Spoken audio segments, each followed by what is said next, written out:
दोस्तों, आज की कहानी है भाभी आपको मेरे पापा के जाने का दुख क्यों नहीं है। दोस्तों, कहानी शुरू करने से पहले अगर आपने चैनल को सब्सक्राइब नहीं किया हो तो कर लीजिए ताकि आपके पास पहुंच सके हर नया वीडियो। भाभी दुख के समय में भी आपको अपने करियर की पड़ी है। अभी भी आप परीक्षा देने की सोच रही हैं जब पूरा परिवार शौक में डूबा हुआ है। हाँ, सच ही है, ससुर कब पिता समान होता है।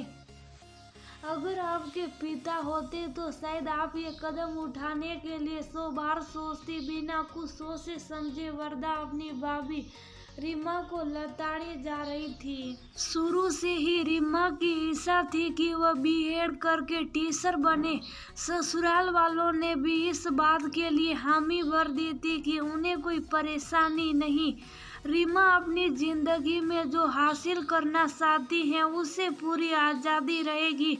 रीमा के पति राजेश जी का भी पूरा सहयोग था, लेकिन अचानक हृदय गति रुक जाने के कारण राजेश के पिताजी इस नश्वर संसार को छोड़कर चले गए। राजेश घर का बड़ा बेटा था, इसलिए मुखाग्नि उसी ने दी। समस्या तो तब खड़ी हो गई जब 10 दिन बाद ही रीमा की परीक्षा थी। घर के सारे काम निपटा कर रीमा अपनी पढ़ाई करने बैठ जाती। बस इसी बात को लेकर वरदा भड़क रही थी कि ऐसे दुख के समय में भी भाभी को अपनी पढ़ाई सूझ रही है। न चाहते हुए भी रीमा ने वरदा से कहा कि आप भूल रहे हैं ननद रानी, ससुर जी का भी मुझे सफल टीचर बनते देखना एक सपना था। रोज सुबह जब मैं उन्हें चाय देने जाती थी तो मुझे आशीर्वाद दिया करते थे, खुश रहो बेटा, ईश्वर तुम्हारी हर इच्छा पूरी करे। फिर आपने कैसे सोच लिया कि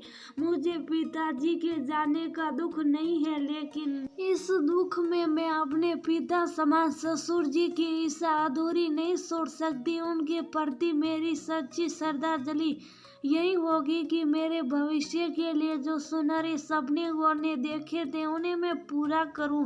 हो सके तो मेरी भावनाओं को समझने की कोशिश कीजिए।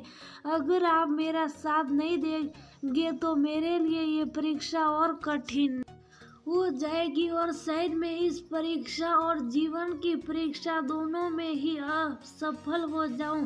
दरवाजे की ओट में खड़ी सुषमा जी ने सारी बातें सुन ली थी। आंखों से बहते हुए आंसुओं को आंचल से पोंछते हुए वरदा से कहा, सही तो कह रही है तेरी भाभी, आखिर तेरे पिता का भी तो सपना था कि वह अपनी बहू को सफल होते देखे। फिर तू क्यों रोड़े अटका रही है? उनको जाना था, चले गए, लेकिन बहू को तो अभी अपने घर संसार को पार लगाना है।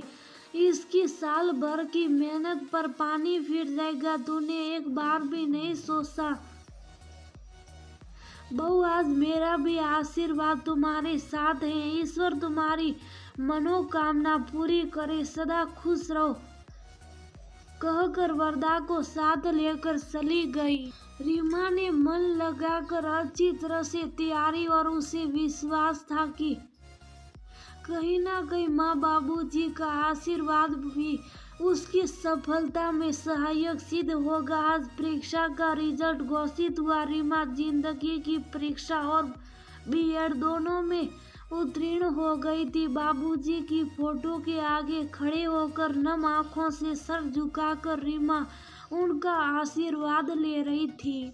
अपने सुखद भविष्य के लिए कभी कभी जीवन में ऐसा कठिन समय आ जाता है, फिर ना चाहते हुए भी हमें वह काम करना पड़ता है जो हमारे भविष्य के लिए जरूरी होता है।